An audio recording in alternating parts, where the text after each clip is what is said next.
Welcome to the third edition of the Hirist Tech Talk, guys. My name is Zabor. I'm a part of the marketing function at Hirist.com. I am extremely delighted to have you all join us again here today at 4 o'clock on a Monday. So, some of you guys were here for our last two webinars, and some of you guys are coming back. If you'd like to check out what you've missed in the earlier episodes, I'll just drop in the links, YouTube links of the videos. We today have the pleasure of conducting this third edition of the series in collaboration with the tech leadership at OLX. Rahul Jain, who's the VP of Engineering at OLX Group, will be leading this session today. He's an impactful, driven engineering and product leader with a rich experience of more than 10 years, guys, across various domains, working in companies like Snapdeal and Oyo. He's passionate about building products which can solve business problems through cutting-edge technologies. Today, he'll be sharing his thoughts on the topic ROI culture in technology. And before we start, guys, I request you all to post any questions that you have in the Q&A box. Rahul sir will be taking as many questions as possible, obviously towards the end of this webinar. So without any further ado, guys, we'll get right into the topic of discussion at hand. So over to you, Rahul. Please take this forward. Thanks a lot, Vibhor, for the kind introduction. So guys, today in this conversation, I'll be talking about ROI culture in technology. A little different sort of thing. People must have talked about performance culture. People must have talked about the values. People must have talked about the technical complexities and all. But it's a very different way and different lens to look into the technical world. And it also correlates to multiple other aspects which we face while working in technical systems or probably building products and things in our day-to-day life. So just a side note, before I start, all of this is directly coming from my own internal learning while working with very, very smart people and facing and resolving some of the like issues in our day-to-day work. So can I quote any book around this? Probably not. But as I said, like most of the things will come from my own personal learning. And some of the things are actually my own viewpoint. And so this is something that I'll try and explain during the conversation as well. So quickly move forward. Just a minute. Yeah. So like Vibhor has already mentioned, I'm Rahul. I currently lead technology for OLX, and we are currently operating in 14 countries, which includes some of the Latin countries like Argentina, Ecuador, Peru, Mexico, Chile, Brazil, and all, and countries like India and Indonesia as well. So there are two different platforms in OLX. One is the core classified platform, which is the famous one, and probably most of you and most of us all, we have used it in our day-to-day life as well. And there is new platform on which currently we are working on, and it's like Autos platform. So this is a platform where we are enabling all our end users to buy and sell cars with OLX. So this is something are coming up as a new offering from OLX side. A quick intro of the technology team. So it's like a passionate team of 200 engineers and data scientists, and we are spread across two different development centers located in Gurgaon and Berlin. Let's move forward. Agenda. It'll be a very, very lightweight agenda. As I said, like nothing coming from any structured literature. Most of the things are like my own personal learnings. So I have just divided this thing into what, why, and how. Like what is ROI and how it is even related to technology, and why people should use it, why organizations should follow it, and how can we maintain this thing, or how can we maintain the cultural aspect of ROI in our day-to-day work as well, and how useful it is for all of us. I'll be quoting examples from OLX world. And this is the place where primarily we have made this like a day in, day out sort of thing for us. And most of the people usually talk in that language, which is ROI for all of us. And at the end, as Vibhor mentioned, we'll be spending some of the time in Q&A for Q&A as well. So let's start with what, as I said, like what is ROI and how it is even related to technology is something that we'll be talking about. Simple definition, ROI is nothing but return on investment. Sometimes people say that, is it related to profits? Mostly yes, but from my lens and the way I see this in technical world, probably my answer is no. It's not only related to profit, but there are multiple other aspects. My definition is it is just a way to determine the effectiveness or probably the value generated by any investment. That investment can be money, time, or effort. And definitely within a time period, I can always say that, hey, there is a strategic need, and probably we'll be talking about the effectiveness of the investment in 10 years. But in some cases, it will be like quarter, sprint, or anything where we agree on an outcome. So that's the ROI for us. When we talk about ROI in technology, so I'll divide it into two parts. One is what kind of returns we can generate with the help of technology. And definitely we'll also be talking about the kind of investment that people see that they are making as part of technical world. So return from technology is nothing but the delightful consumers that we can generate. And it can be done in multiple ways. With the help of technical products, we can create a very fast access to information at any place and any time, which is nothing but the mobility aspect of the world. Definitely with the help of technology, we can automate repeatable and redundant tasks, which can make us more and more efficient and also helps us in taking faster decisions as well. And in some cases, organizations also see it as a way to scale and earn more and more profits. And there can be multiple ways to see the returns from technology. But for me, or for like how I see this is like, ultimately it's generating a delightful consumer experience, be it organization, be it people, or be it like real-time problems. Yeah, let's talk about investment as well. Again, a very interesting viewpoint. Sometimes engineer says what they are investing is their time. For financial people, like you just go and ask them, all they'll talk about is money. They'll say that, hey, they are investing a lot of money in technology. And for an organization, it is people. What they are investing, what organization is investing in their people, and all the bright people, bright and smart people working for a special cause, or let's say working for a mission, is something that's the investment in technology. And similar to that, I can, or probably we all can create multiple ways with which we can say that, hey, this is the investment that we are making in technology, or technology teams, or technical organizations.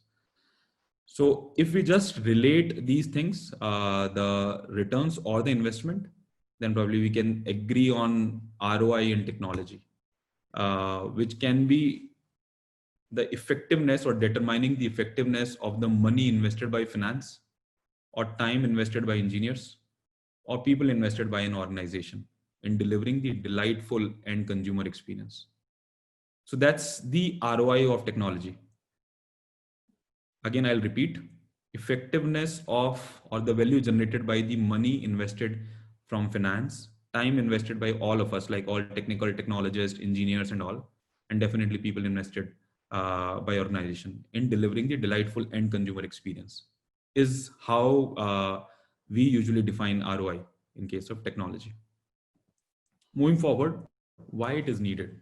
Like we talked about it, like what is the real definition, or what is the definition, at least for this context, when we talk about ROI, but why it is needed, why people or organizations should follow it. I'll directly come to the point here, and I'll just quote few of the examples that how it helped us, at least in OLX Autos, or probably let's say in my previous organizations as well. And all of this, again, I'll repeat, it is coming from the perspective of working with multiple smart people, and again, a different way to look into it. First benefit that I would like to quote here is faster and better outcomes. This is nothing but a way with which we have created a culture in OLX Autos, or let's say in OLX, where people are not shying away in asking the right set of questions, be it product, be it business. Ultimately, it's the outcome which matters the most. With the help of these right questions, we are able to agree quickly on the right MVPs, or let's say as a joint effort, we quickly agree on the right prioritization of the things as well. Everything is really not important, right? So you have to put a real priority lens around things that are working or that are very, very important for your end consumers. And hence you should always ask the right question to understand your consumer personas or consumer needs. With the help of these better understanding, technology as an outcome is able to generate more and more releases with very high quality, faster releases is what we are trying to achieve.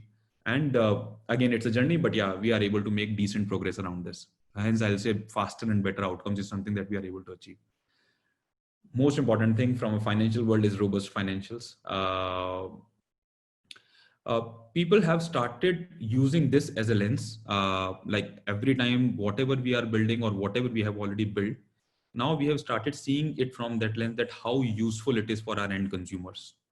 So for example, in case of OLX Autos, the two most important metrics for us is the delightful end consumer experience while buying or selling the car, or from an organization point of view, it is the number of cars we are buying or selling, or which is nothing but a transaction.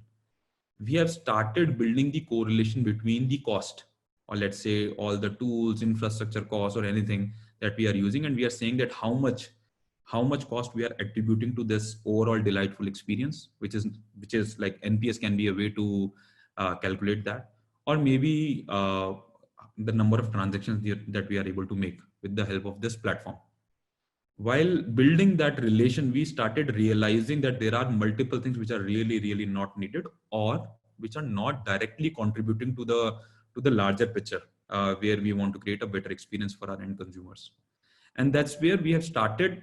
For all the legacy stuff, we have started seeing it from that critical lens, and for all the new stuff, people are rightly asking these questions, that how it is going to impact the top level metrics, be it transactions, be it NPS, or all the end consumer experience related stuff.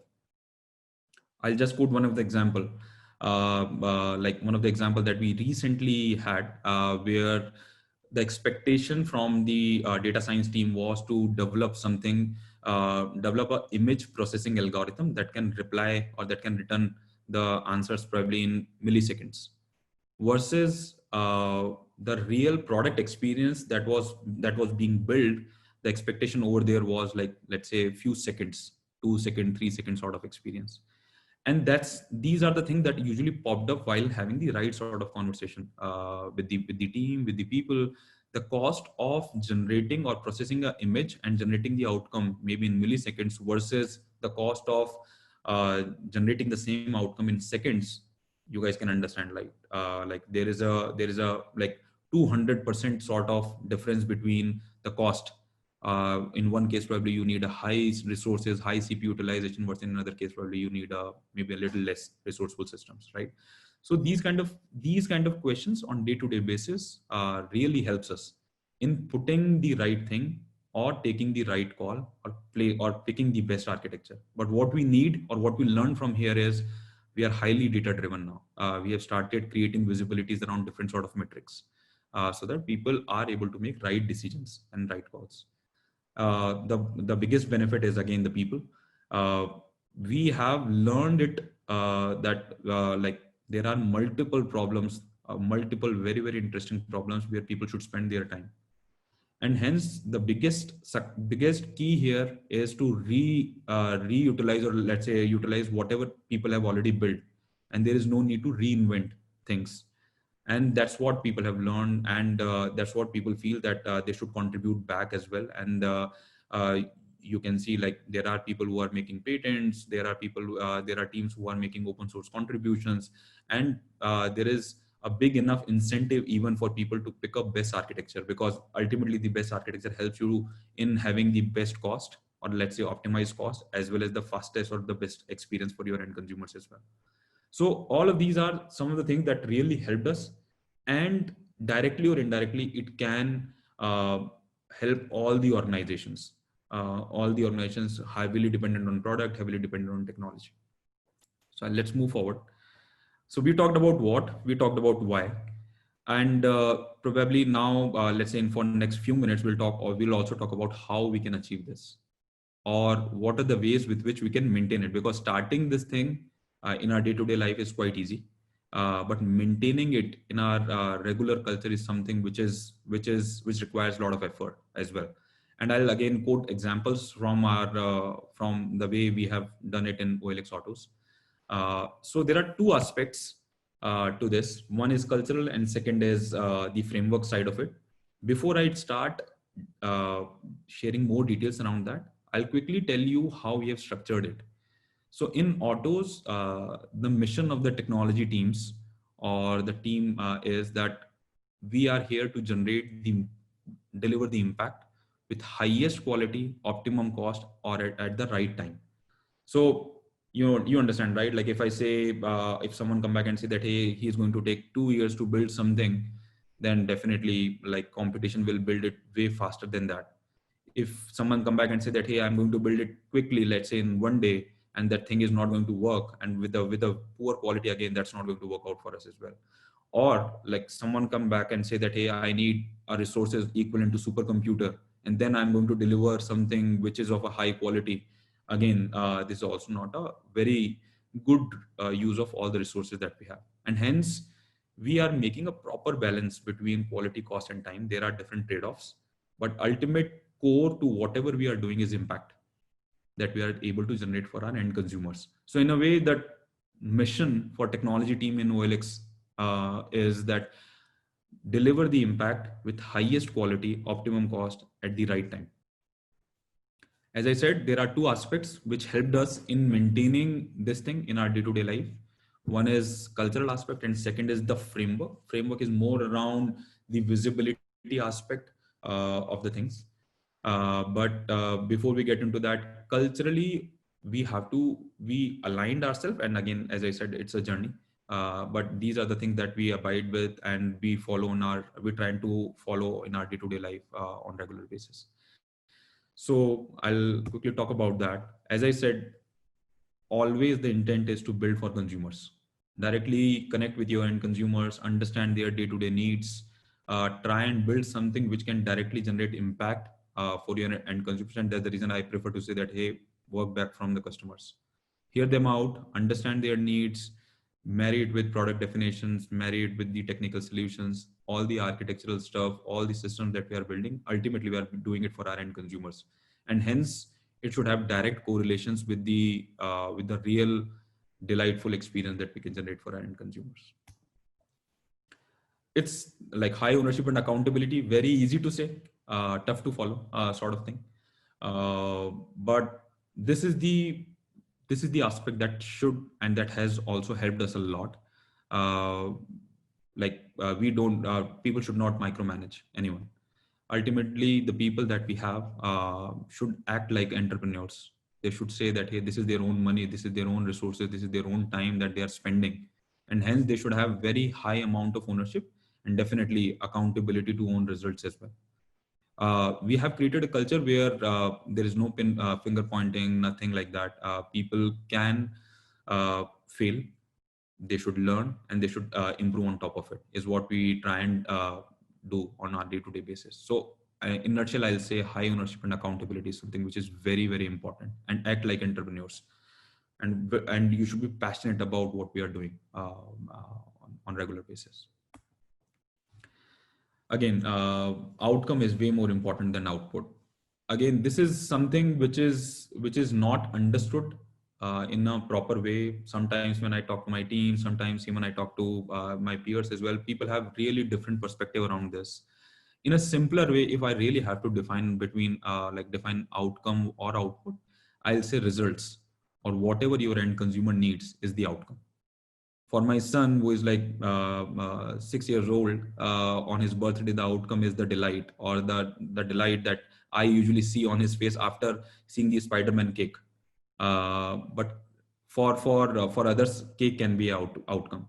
What outcome for the child is the real delight that he sees after seeing that cake, right? So that can be a real life example, but on our technology world or on our regular day-to-day basis, I'll say the experience that we give to our end consumers while buying or selling at our stores or on our platform is something which is the outcome for us. And it requires an effort from multiple teams, be it technology team or product teams or operational teams on the ground. Ultimately, we all need to work together to generate that sort of outcome. Versus output is the activity, and we can always do those sort of activities or perform these activities in our own groups. I can say that, hey, we have built that system in technology, and that's the output. Or we have created a beautiful definition of what consumer expects. It can be an output. or I can say that, hey, the processes that we have set up on the ground to help generating the better experience for our end consumer can also be output. But all of these are activity which leads us to generate the better and better outcome for our end consumers. And we always prefer outcome on top of output. Definitely output is very important, but ultimate importance should be always be given to outcome. Again, a famous quote and a book as well from Jim Collins, "Good is the enemy of the great." Don't settle is something I feel is very, very important. The only way to raise your bar is try and challenge, and not challenge to just for the sake of doing it, but challenge to improve. Learn from your mistakes and keep on increasing the bar. So never settle on good. Always try and explore more and more opportunities around great. Very, very important thing while building this ROI culture. So we don't settle. We, any process, any SLAs, any SLIs and all, like we always ask that, hey, is this the right state?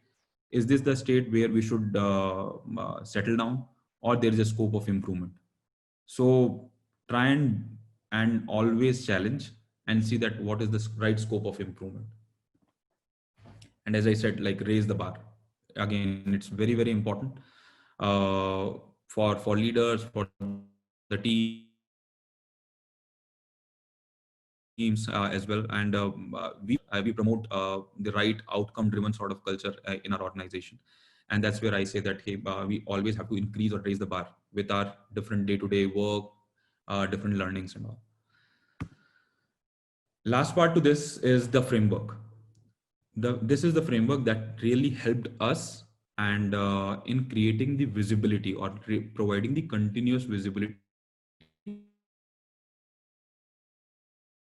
across the teams. This is managers, all the technology teams, and can come back and see that how their systems are performing.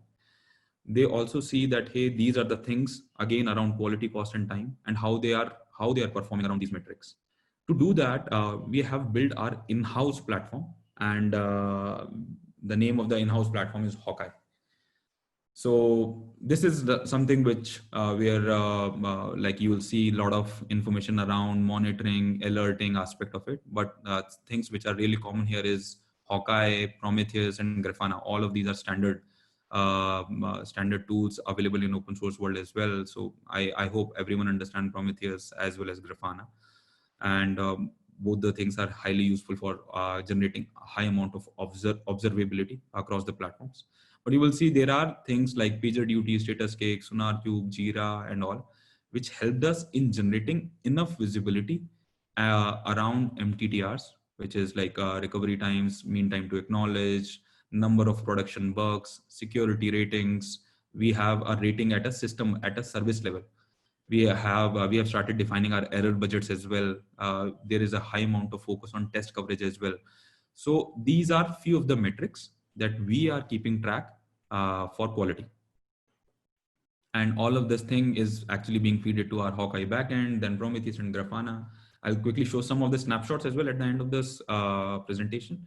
But this is a way, and these are the metrics with which we are focusing on quality aspect of all the releases that we are doing.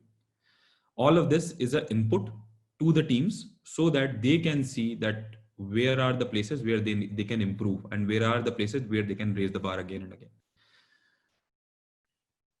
Moving forward, cost. So for us, being a classified platform, or let's say the car world or a transaction side of the platform, we see that how much tools cost we have to incur to serve 1,000 monthly active user.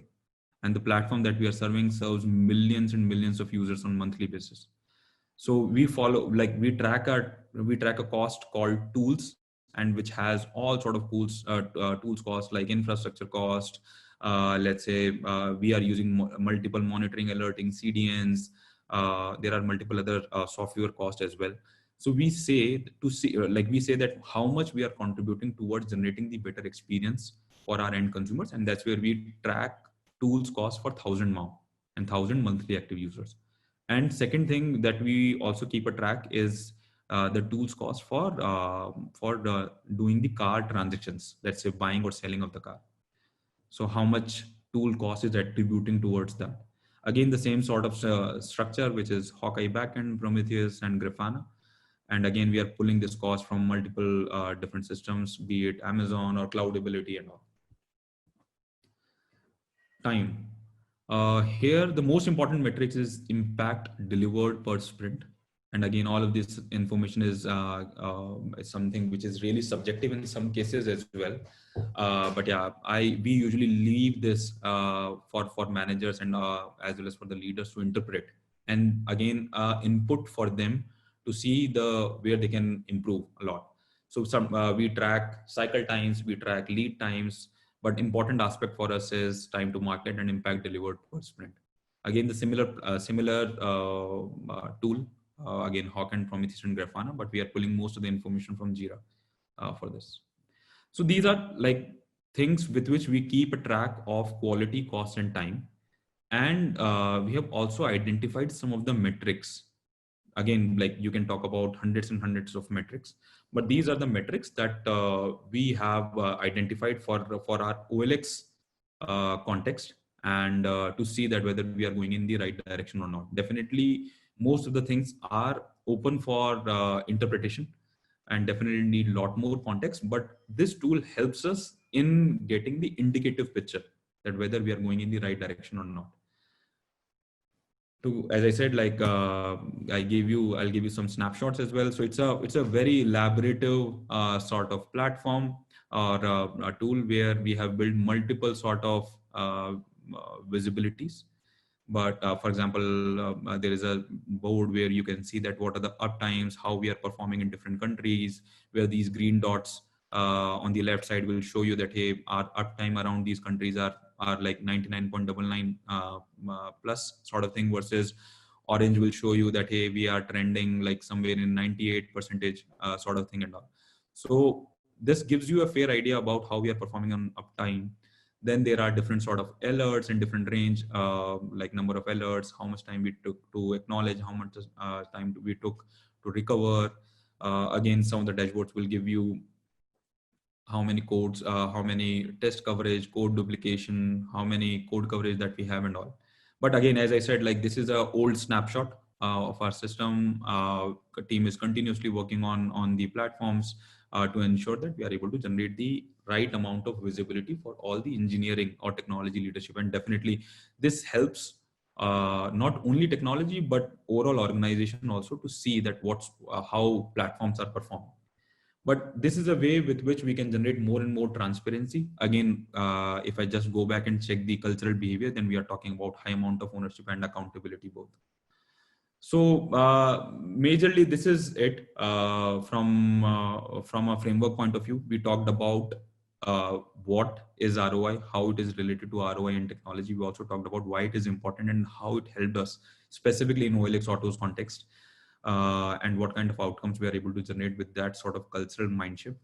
And at the end, we also talked about the cultural behaviors that are very, very important while building the focus around ROI, as well as the framework that also helps us in be on track or to ensure that we are indicatively getting into the right direction. So with that, I think I'm done. We can open up for the Q&As now. All right. Great, Rahul. Thank you so much. We have some really, really great high-level questions lined up. So I'll get right to them. The first question is, can heavy investments destroy the core fundamentals of a tech company? Considering heavy investors tend to make decisions which may or may not align with the ideologies of the founders and people who've been working there for the longest time. Do you think that heavy investments could destroy the core fundamentals of a tech company? See, I don't think that there is a correlation between heavy investment versus the ideology of the company, because investments are usually made around the ideologies and the mission and vision of the company. So in a real world, ideally, there should not be any impact on heavy investments because, as I said, this is built around the ideology of or mission and vision of the founders. So like from my lens, I think it's an augmentation. But yeah, like if you don't utilize those investments in a proper way And if you don't generate that sort of visibility, or you are not able to justify the effectiveness of the investment made, then yes, it can disrupt as well. But like majorly it's the outcome which can disrupt, like if you're not able to justify it, but not the investment. At least that's how I see this. All right, great. So this next question is from Akash Sharma. What is the process to measure qualitative ROI on technology? Qualitative ROI around technology, I think this is what we tried answering as well. So there are three things for technology that we are focusing, and one is cost, second is quality, and third is time to market. So quality, cost, and time is our way where we try and get into more and more ROI sort of culture. uh, I'll repeat again, quality helps us in keeping it on track around like error budgets, or let's say production bugs, or let's say mean time to recover, mean time to acknowledge. In some cases, we also started touching upon SLIs, SLOs as well. So it helped us a lot from quality point of view. But quality works hand in hand with the cost or the investment made from a cost point of view, as well as the time invested by the people. So we also keep a close track around how much money, how much resources, how much infrastructure we have to invest in generating that sort of quality, and how much time people are taking to deliver that, uh, deliver that quality or deliver that impact. Because ultimately our end consumers cannot wait for eternity, right? They need things quickly, but they also need things with a very, very high quality as well. So it's a proper balance between quality, cost, and time. And as I said, like we keep a track of around quality, cost, and time with the help of our cultural aspect, asking right things, as well as then creating proper visibility where people know, or people know that indicatively they are going in the right direction. So it's a trade-off and a balance between quality, cost, and time from a technology outcome or output point of view. Great, great. So this next question is from Rohan Gupta. So he asked, how should one plan to keep oneself updated with the dynamically changing IT industry? I think very interesting question. Dynamically changing the industry, like definitely for us, it's very, very dynamic for all of us, because that's how technology is. The best way, which I believe, is the people around you. That's the best way to keep everything in track. You interact with the people. Definitely reading right blogs, reading right books, and keeping ourselves updated with the right or new technologies that are coming up is something that's also very, very important.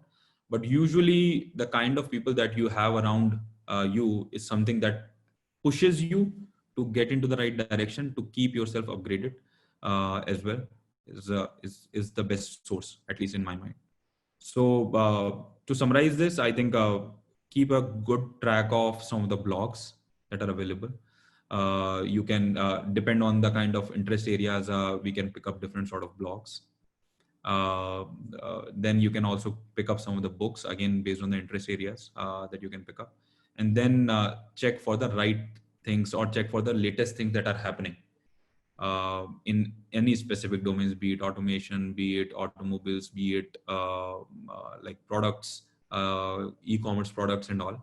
Just go and start checking about what other companies are doing, and definitely interact with your peers as much as you can. So these are the ways. Great, great. Okay, so this next question is from Abhishek. With more and more organizations moving to cloud native applications, according to you, to what scale will it grow in the next 5 years?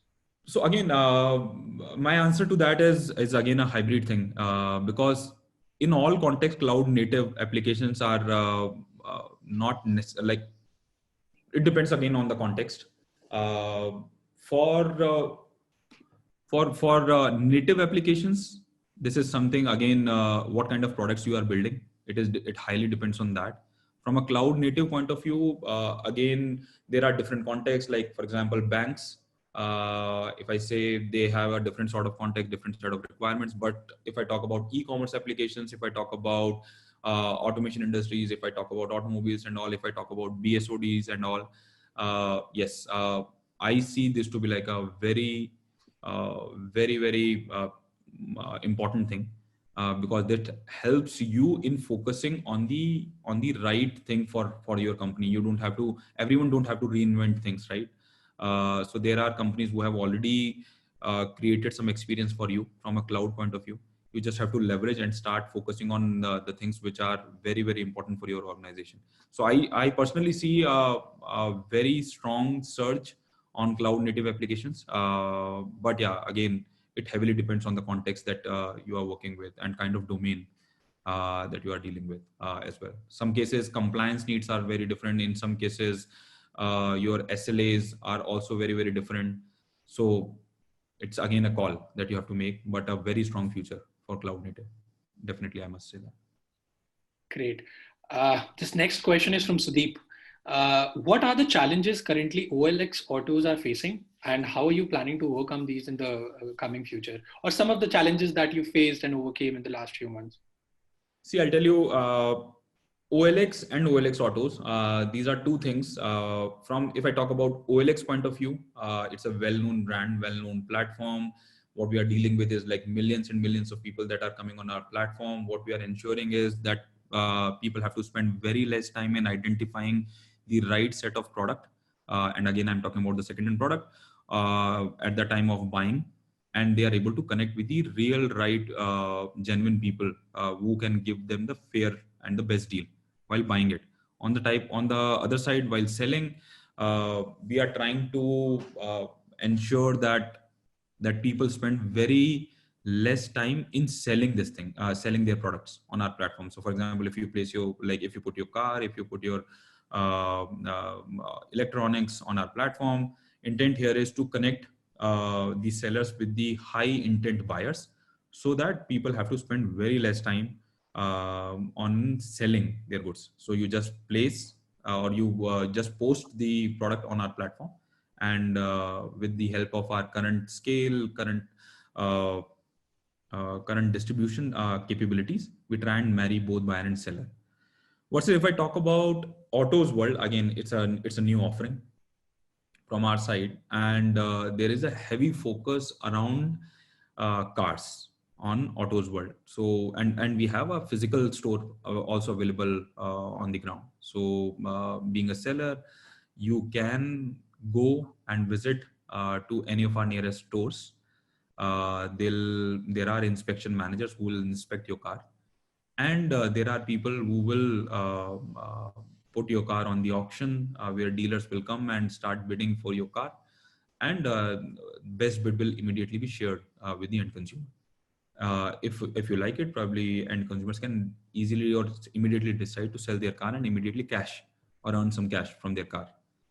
On the other side, with the help of our OLX Autos high density platform, we are also creating a way with which you can quickly buy things as well. But it's a highly unstructured market, if I talk about from a marketplace point of view as well as from a car point of view. So the biggest challenges for us on the autos world is ensuring that people are getting fair prices at the time of buying the car, and people are able to get the real rightly pictured products on the car.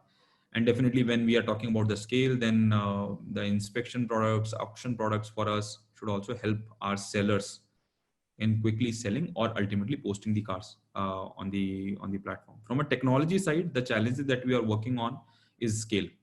So when I talk about scale, then we are talking about like AI ML driven algorithm that helps us in like picking the right information from cars with minimum intervention from users. So all they have to do is just place or just put some of the images on the platform, and rest of all the information will automatically be pulled by the platform itself, and a highly navigated sort of experience for our end consumers while selling the car. From our algorithms, from our sophisticated algorithms, we can easily pick up the right pricing of the car and immediately can sell it, or immediately can help our sellers to sell it to OLX. On the other side, for buyers as well, we are placing more and more inspected cars on our platform, again, which is highly operational driven, and then ensuring that their end consumers are getting the fair price. So these are different sort of world.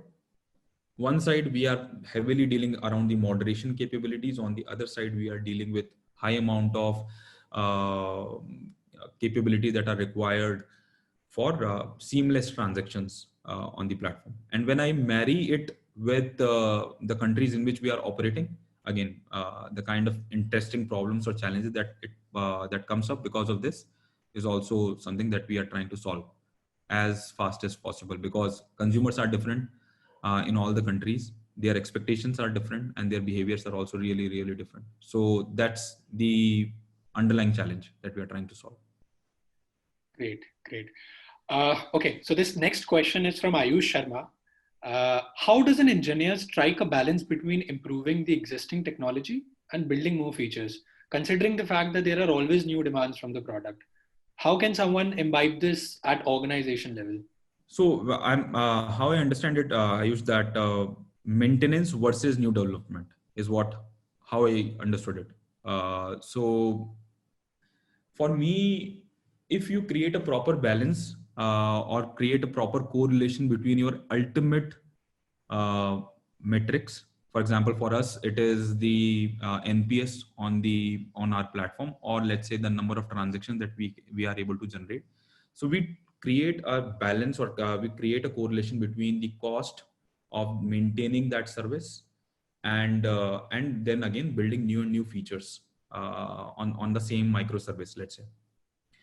So if there is a high amount of investment, or and when I talk about investment, then again I'm talking about time or cost, these kind of aspect that helps us in creating a right picture in front of product teams as well as in front of business. And with the help of joint call, we can always say that, hey, whether that sort of time investment on maintaining any service, does that make sense? Or and with that, sometimes we end up making a call to deprecate some of the services as well. So key to success here is keep a close eye on these tail things that may utilize some of your, or a lot of your bandwidth.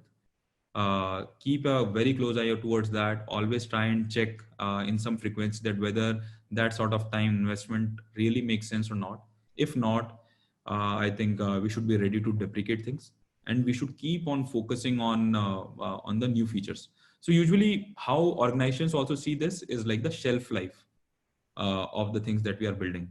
As some of you have already asked, that it's a very, very dynamic world, and hence the expectation from end consumer also changes very fast.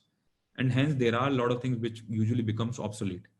So keeping a correlation between the effort, investment, and all around the top level metrics, and ensuring that we are making the right investment or taking a right call while deprecating things is something that's very important around maintenance.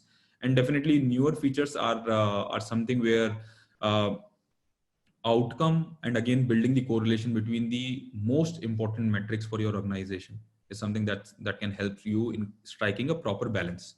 But don't hesitate, because sometimes being a developer and all, we always try and connect with some of the features that, hey, I have built it personally, I think there is some tweaking requirement, but I can make it work. But instead of having that, my session is just see the correlation between the net or the most important metrics for the organization. If it is not working out, deprecate it and try and build things which can generate more and more impact.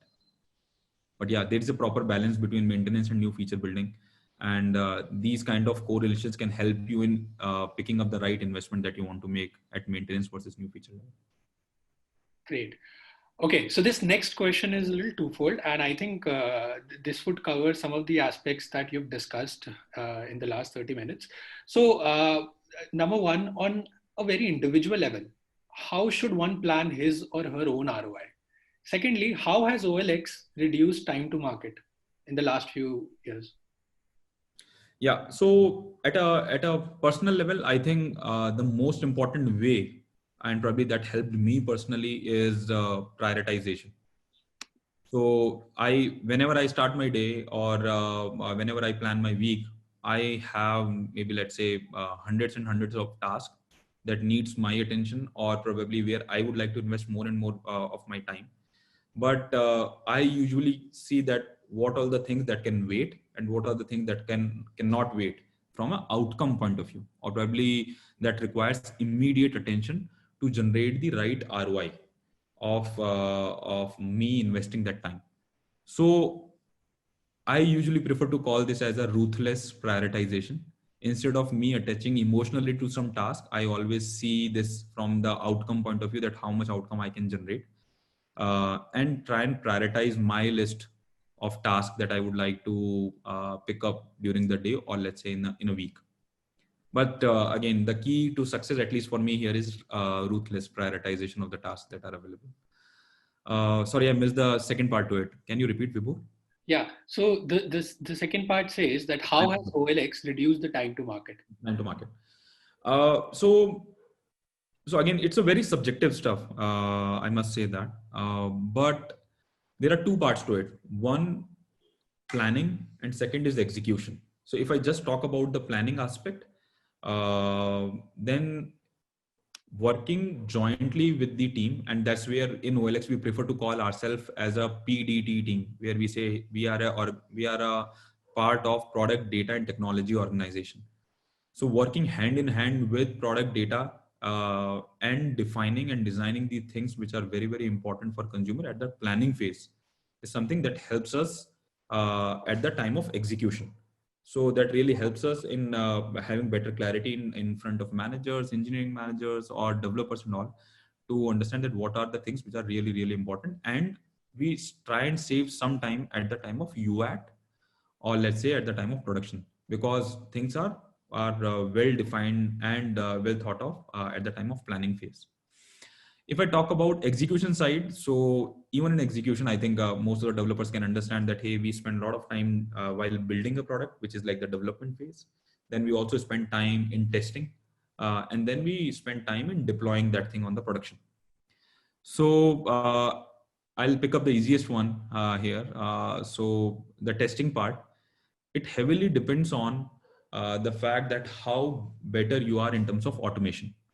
So otherwise, like you will end up spending similar amount of time, or let's say more and more time, in regressing your changes, or while testing everything that's already there, which is like all the maintenance code as well as all the new code that you are adding. So if we have to improve the overall aspect during execution, I think the easiest one will be to focus majorly on the automation aspect. And definitely our testing team, our QA teams and all would like to usually try and focus majorly on the things that we are building now versus all the things that we have built. We try and automate them in terms of regression side of it. So that's something that, again, I'll say it's a journey. There is always a stale code. There is always a legacy stuff that's already available, and there is always a new code. Again, key to success here is that at least add the automation to all the new things that we are building, and try and start resolving some of the automation debt from your legacy code as well. That can really help you while executing and delivering things to the market very, very fast.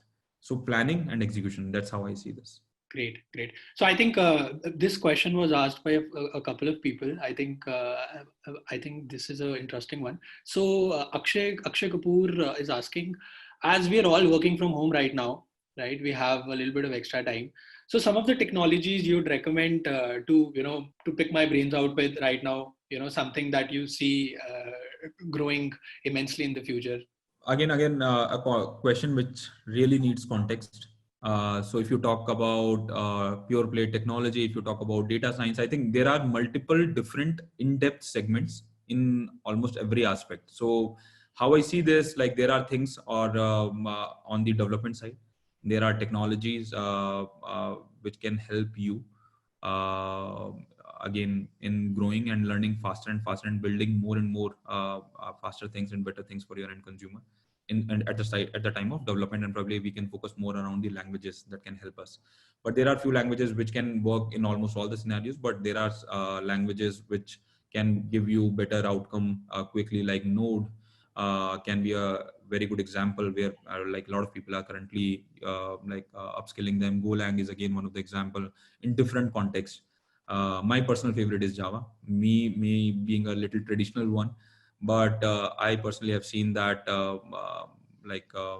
Java has added a lot of things and modules and newer capabilities and all. But yeah, I'll say that based on different contexts, based on different needs, you can pick up right set of technologies, and there are multiple things that are available, be in Android world, or let's say in microservices world, or let's say in development side of the things as well.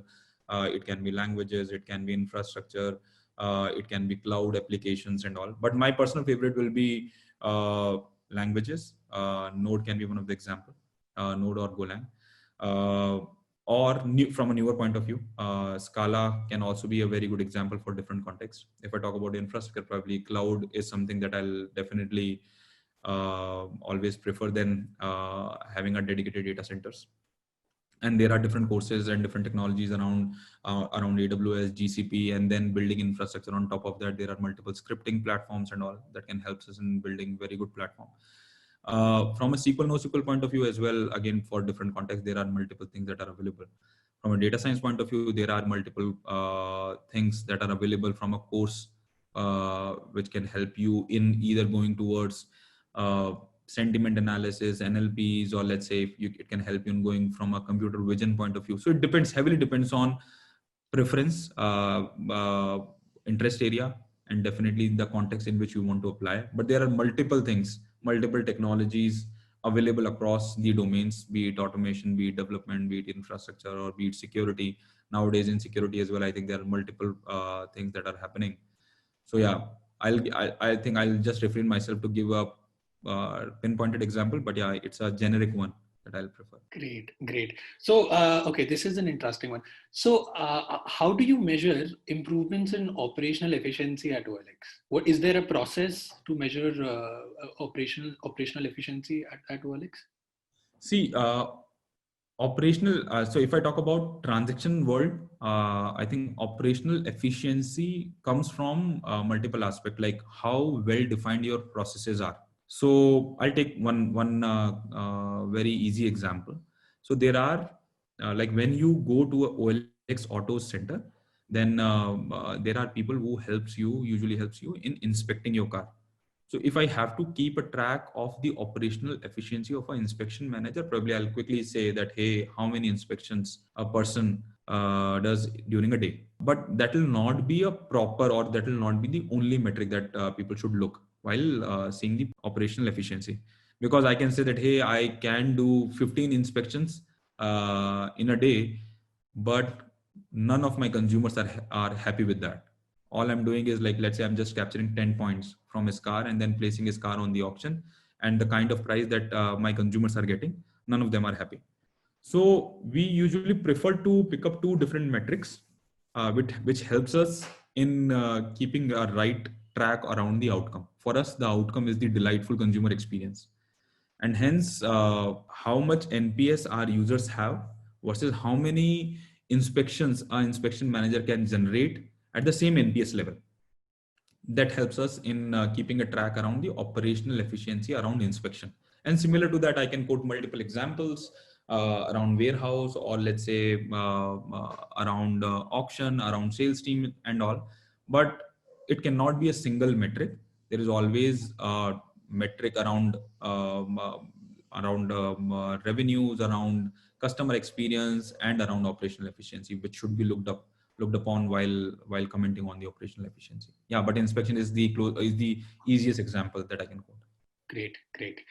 Okay, so Rahul, now that it's almost 5 o'clock, do you have any closing comments that you'd like to share with the audience? I think, guys, for me, the closing comment is this. I always say that push your limits constantly and keep setting new goals. I think this is the best way to learn to upgrade. And usually the people around you, the kind of teams that you are working with, the kind of people that you are working with can be a way to groom yourself as fast as possible, because these are the people who push your limits. And in a way, you can also push other limits indirectly with the help of raising the bar. So push your limits constantly and keep setting new goals. is how I'll summarize this ROI culture, at least in my view. Great. Thank you. Thank you so much, Rahul. And guys, with that, we bring to an end of an hour of wonderful insights and experiences. Thank you, Rahul and Olex, for collaborating with us, as well as to all the attendees for joining us and staying with us throughout 1 hour. Also, guys, there's a small survey towards the end of this webinar. If you'd like to give your feedback, that'll help us make necessary improvements for our next webinars. Once again, we hope you, your families, and friends are all safe and you continue to take all the necessary precautions in these pandemic times. Have a great week ahead, guys. Thank you so much. Thank you, Rahul. Thank you so much.